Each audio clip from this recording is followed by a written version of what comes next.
Just a quick unboxing here over at a shared universe podcast studio. My friends over at Tweeterhead, makers of many, many, many fine statues, some of which you see in the glass case behind me.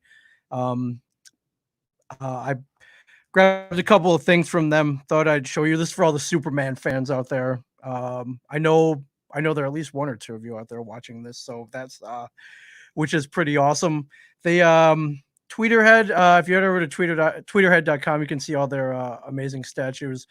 I really love going to their booth at San Diego Comic Con and seeing their prototypes and all the stuff they have coming out.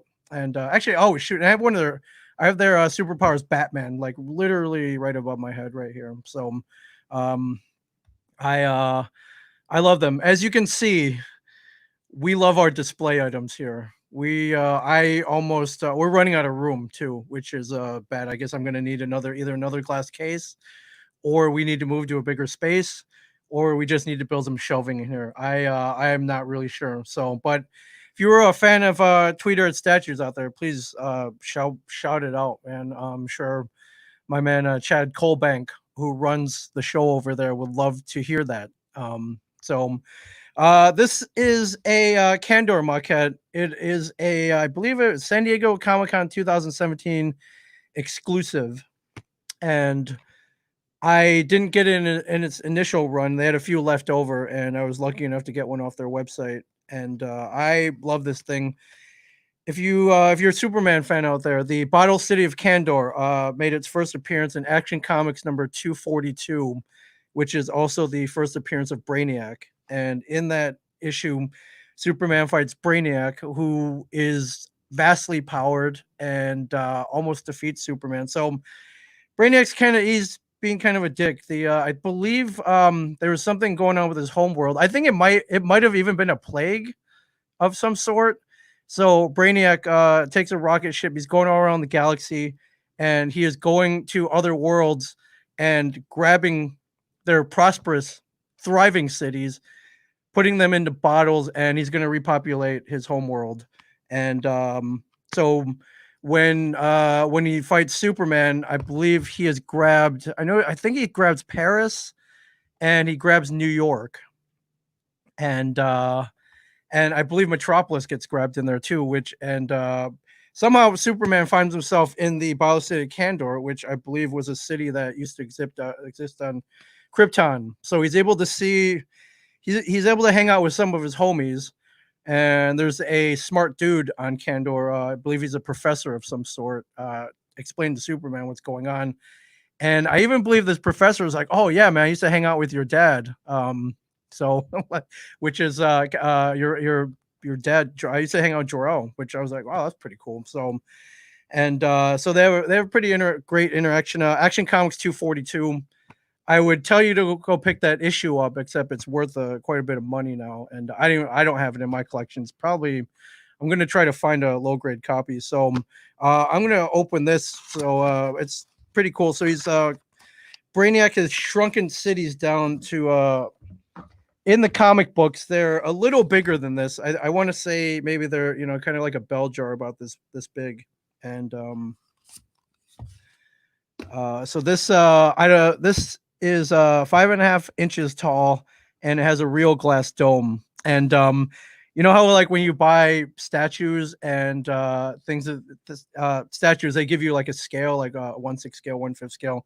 This one doesn't have a scale to it, which I thought it would have been funny if it said like 1/1,000,000th scale. So like that would have been pretty cool. So and so yeah, here it is.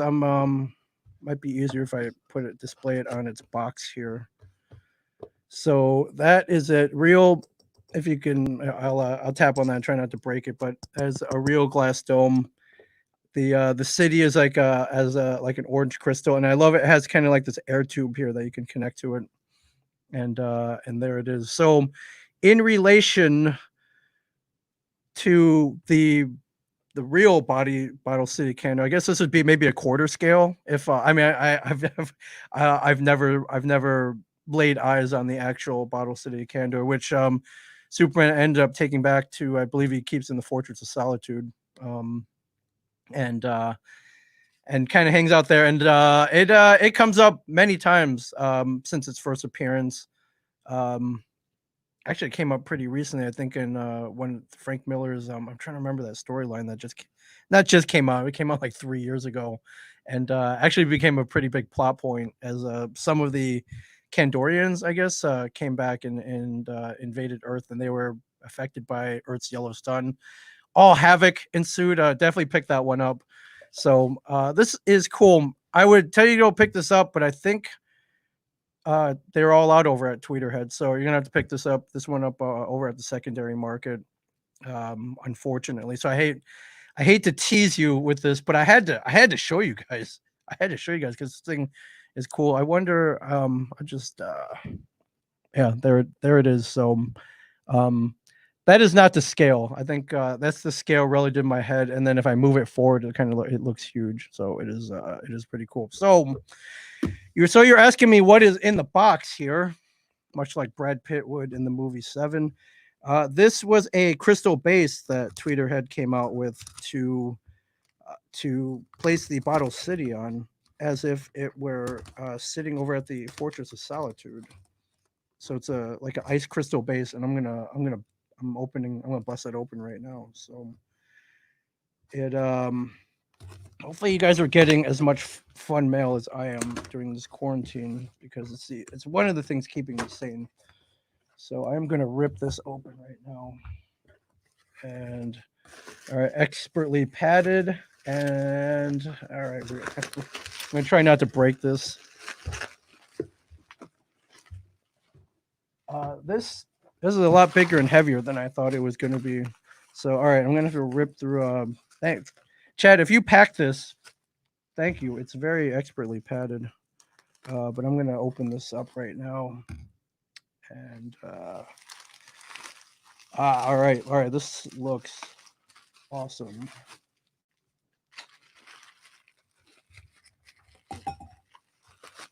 So I'm gonna try not to break this. And there it is. So I'm trying to. That is. Let me move all this stuff here so you get a clear view of it. That is the ice crystal base for the city, and I'm going to throw it up right here. So I hope I did this right. I don't. It's not really marked out to where it needs to be, but I'll move it over to the middle here. There it is. That is pretty cool. Here, maybe can I move it closer so it doesn't? There we go. I'll get rid of the banner here for a second and move it back. Awesome. That is pretty cool. So that'll have a nice home here over at Shared Universe Podcast Studio. Again, yeah, you're gonna have to pick this one over at the secondary market. However, Tweeter's got a bunch of cool statues.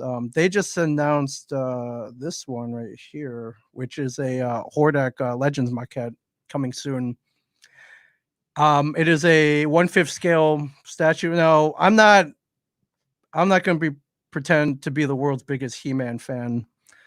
I'm not even going to pretend to be a He-Man fan. Back in the 80s, if you want to hear a really quick story, back in the 80s, I had moved to a new neighborhood right after I turned 9, and I didn't know any of the kids, and they were already friends with each other, and it was tough kind of breaking into this group of friends who had been friends all their lives, and here's me, some funny looking Asian kid moving to the new neighborhood, and when I met them, all the kids were into He-Man, and I didn't know what it was, and it looked cool, but a funny looking white dude with a bowl haircut, a green tiger, and furry underwear. And a sword. I had a really hard time relating to him. And try as I might, Ram Man, Man at Arms. I mean, they look cool. I just couldn't relate to them. So I didn't really latch on to the He-Man love of the neighborhood kids. But I remember not long after that, I discovered these little 3 3/4 inch figures with real weapons and a dude all dressed in black and a ninja all in white, and this marine he was shirtless with a tattoo on his chest, and and I was like, what the hell is this? And it turned out to be GI Joe. So I got GI got really into GI Joe. I just felt with that, 82, 83, it was during the Cold War. These guys were real. They had file cards and they lived in the real world, and I felt I could relate to them a lot more, and I did, and I got really into GI Joe instead of He-Man. So I'm not going to pretend to be a huge He-Man fan. However, this Hordak statue maquette is pretty amazing. So look for that coming soon from Tweeterhead for sure. They're doing a pretty amazing job. And I'll show you their whole lineup actually. If you've never seen some of their stuff before, I'm gonna pull up their website here. So they have a Black Adam. There's a Dark Side. There's a Shazam. Their Batmans are awesome. A lot of the stuff is sculpted by our friend Paul Harding, who, in my mind, is the best. I mean, by far the best sculptor in out there now. So, I'm very honored to know him. I can't even wrap my head around how he sculpts some of this stuff. So, this this is one of their newest ones. There's a Superpower Robin coming out very soon to match the Superpowers Batman behind me. However, if I can pull this up, this is the one I'm really waiting for. It is a Starfire maquette, which is coming out soon. Which is that this is just a thing of beauty. It's based off the George Perez Starfire from Teen Titans. Is retailing at $274.99. I believe it's 17 inches. I don't know if they put a scale on here. I guess it'd be like a 1/5. I think everything that Tweeterhead makes is like 1/5, 1/6. But I saw a prototype with this over at the San Diego Comic-Con, and I was pretty much blown away by it. I believe these are about to be finished and shipped from China, and these should be out very soon. But I love like the green eyes and the how the fire detail connects with their hair, and then there's a pretty sweet the base is pretty awesome too. So as you can see, these guys make good stuff. Just a little plug for them. They're just a cool company. They've been very good to us. Somebody on here asked, "Do you buy all of your collectibles?" Most of them I do. I get some free stuff though. I'm not above taking some free stuff. If you want to, for anybody, for anybody out there who wants to ship it over, me and Mike will unbox anything you guys send over. So if you need a little shout, by all means. One of the perks of being a comic book man, sometimes it works out. Sometimes it works out. So, yeah, I'll hang out here if anybody has any questions. Jamie Jarvis, been come to Vermont. I believe there's a Vermont Comic Con, right? I mean, maybe not this year, but in the future. I have only driven through Vermont. I haven't really stopped there for a long period of time. So I would love to come to Vermont. How's the comic shop? Will it survive this pandemic? Shop is doing good. The shop is not allowed to be open right now for walk-in customers. So Mike is doing mail order, and he is currently selling comic book and curated blind boxes. He's packing them now. They're if you go to jansoundbob.com, there is a link, but it's not orderable right now because they've gotten kind of overwhelmed over there. So Mike says in 2 weeks they're going to open that back up. So, and you will hear an announcement when that happens. So, and Stuart is a big fan of Superman Kandor. He's giving us a little more history here. Superman, Jimmy Olsen shrink down to visit Kandor and act as Batman and Robin like superheroes. That's it. But Stu, if you can find that issue, I would love to read that issue. I have not read that issue. So, and again, Jamie. So with the box have been doing pretty well. Done some mail order, and hopefully the stores are able to open soon. I think it's going to survive. It should survive this pandemic pretty well. I mean, we have a little bit of an advantage. It's just with no foot traffic coming in for anybody. Of course, it's tough for anybody to stay in business. So, yeah. And what's the site called? Let me put the this is all from tweeterhead.com. That's the website right up there. Check them out. And you'll see Tweeterhead statues at any number of statue dealers at Comic Cons, things like that. I just love what they do. So if you hang on, so if you look behind me, actually, I'll just grab them and I'm gonna try not to break them, but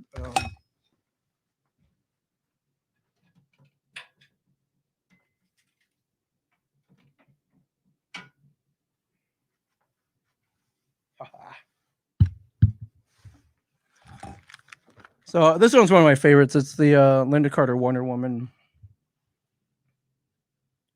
I've that'll always live in that statue case back there unless I decide to pull it out. So this any 70s 80s kid will remember Linda Carter. She's still alive and well and looking pretty fantastic these days, but this is how I remember her though, running in her satin tights on my TV screens back in the 70s and early 80s.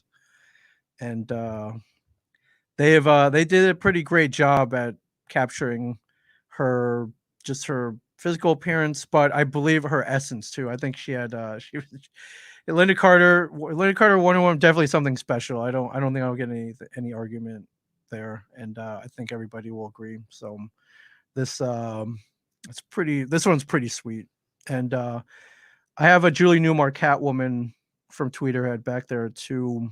I'm not going to take that one out. That one's a little more. That one's a little bigger. I don't want to break that thing. So, but yeah, this is so one. I think most kids in the late 70s, early 80s had a big crush on Linda Carter and her rendition of Wonder Woman. And so while I have not met her, I have a statue version of her. That'll work. That'll work. So yeah, so big on Twitter. And then you know what, maybe let me see if I can grab that Batman down from up here. I put Linda Carter back in this.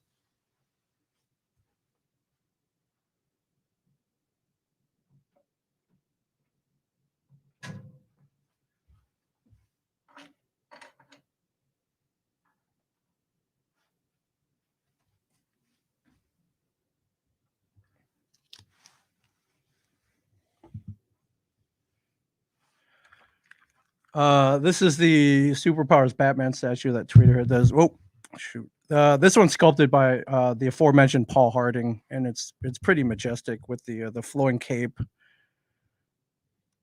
and the fist. And I believe I think they're interchangeable fists too. You have to get the exclusive ones over at Tweeterhead, so it's pretty amazing. So just a big shout out to them. They were able to track down this crystal base for me because it was no longer available on their website, and I got it yesterday. So so there we go. We got a lot of fun stuff in here, and thank you for watching all of this. For any potential podcasters out there, maybe you're wondering when the studio might be open. We're working on it. I actually submitted a reopening proposal to our local state senator yesterday, just kind of outlining all the safety precautions that we will be following. We have been following, really. I've got tons of wipes over here. We've always had hand sanitizer. We always wipe down everything after everybody recorded in here, so it's always been pretty clean in here. So hopefully we will be open for physical customers. But if you want to start a podcast or you're already podcasting, you want to keep going, we will show you how the virtual podcast revolution took off about 10 weeks ago, and I see no signs of stopping. Everyone's having a lot of fun recording their shows with us, and we love being with them. So that's over. If you want to check that out, just head to ashareduniverse.com. So, but yeah, thank you, Tweeterhead, for putting out such great products, and thank you to Chad Colbank and crew over at Tweeterhead for always just helping me track down stuff that is either no longer available or hard to find. And they've always been really good about just letting me in on what's coming up as well. Sometimes I get teaser photos. They're like, "Hey, you can't share this with anybody, but we got something cool coming up." So, so yeah, big shout out to our friends over at tweeterhead.com. Check them out. And if you want to see any of this in person, come down to the studio. So, all right, cool. Thanks everybody. Have a great day, and I will talk to you soon.